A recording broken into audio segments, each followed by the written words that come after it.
Cinema ఎలా ఉంది దానికన్నా ఎప్పుడు అయిపోయిందో ఎప్పుడు బయటకు వచ్చామన్నట్టుంది. మనం అయితే సినిమా బాగోకపోతే నెగిటివ్ కామెంట్ చెయ్యం, కానీ ఈ సినిమాకి అసలు జొన్నలగడ్డ సిద్ధ అంటే ఒక super 2 hit block buster movies అందించారు. అలాంటి 2 బ్లాక్ బస్టర్ అందించిన తర్వాత మూడోసారి ఎందుకు ఇలా చేశారు ఆయనకే తెలియాలి. సినిమాలో హైలైట్స్ ఏంటి? సినిమాలో హైలైట్ ఒక్కటి కూడా లేదన్న, ఏం లేదు హైలైట్ అంటే. సినిమా జొన్నలగడ్డ సిద్ధు హైలైట్ అంతే, అంతకుమించి ఏం లేదు. 1 మ్యాన్ షో నడిచింది. సబ్జెక్ట్ అనేది ఒక టాప్ సబ్జెక్ట్ తీసుకున్నారు, సూపర్ సబ్జెక్ట్ తీసుకున్నారు. దాన్ని ఏమో ఇలాగ మిక్సింగ్ చేస్తారు. హీరోయిన్ ఎలా అనిపించింది? జొన్నలగడ్డ సిద్ధు ఉంటే హీరోయిన్కి సైడ్ యాక్టర్స్కి ఏం ఉండదు క్యారెక్టర్. జొన్నలగడ్డ సిద్ధుకే ఉంటుంది. 1 మ్యాన్ షో నడుస్తుంది. ఆ 1 మ్యాన్ షోని కూడా పెర్ఫార్మెన్స్ చేయలేకపోయారు. ప్రకాష్ రాజ్ పాత్ర అన్న ప్రకాష్ రాజుని చూసి చిన్నప్పటి నుంచి చూస్తున్నాను. దయచేసి ప్రకాష్ రాజు సినిమాలో పెడితే నేను రాను సినిమాకి చెప్తున్నా.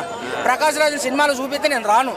ఎప్పుడు నేను సినిమా ఇండస్ట్రీ ఏమైనా కొట్టిపోయిందా? ఎప్పుడు ప్రకాష్ రాజు ఇంకెవరు లేరా? కృష్ణానగర్ బోల్డ్ మంది ఉంటారు.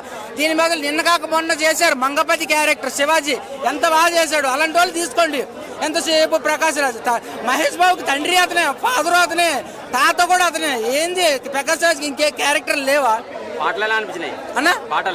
పాటలు ఓకే అన్న, ఫైన్. ఇది ఫైట్ సీన్స్ కాదన్న. మనం ఇది మన చిన్నపిల్లలు కార్టూన్ నెట్వర్క్ చేస్తే అందులో ఫైట్లు ఉంటాయి కదా, అలా ఉన్నాయన్న.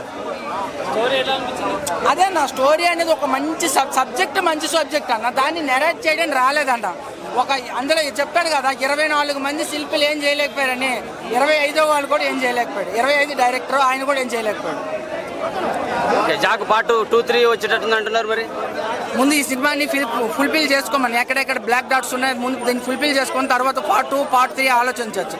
ఇదేమైనా హాలీవుడ్ మూవీనా బాలీవుడ్ మూవీనా పార్ట్ 2, పార్ట్ 2 తీయడానికి? టైటిల్ దాకా న్యాయం చేసిండా మరి జాక్ అంటే ఒక మన గల్లీలో పిలుచుకుని జాక్ అంటే అది పిల్లడానికి బాగుంటుంది. ఇలా సినిమాకి బాగోలేదు. Okay, thank you.